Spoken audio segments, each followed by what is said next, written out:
Абай Құнанбаевтың 5-6 қара сөзін қарапайым тілде түсіндіріп берейін.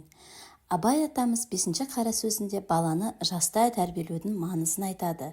Бала жақсы болсын десек, еңбекке, білімге, үлгілі мінезге баулау керек. Негізгі ойлары: бала өмірге келгенде аққағаз сияқты, не үйретсең соны сіңіреді. Ата-ана баласына тек ойын мен еркелетумен шектемей, жақсы қасиеттерге бағыттау қажет. Баланы жат қылықтарға еру ата-ананың бейқамдығынан. Абай атамыз бала тәрбиесі ата-ананың мойнындағы үлкен жауапкершілік деп ескертеді.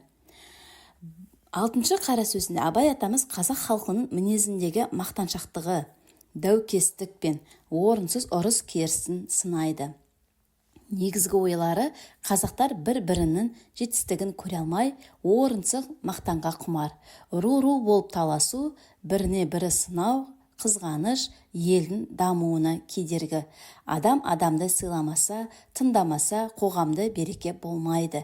Өмірде бос даумен өткізбей, ақылмен, еңбекпен жүру керек екен.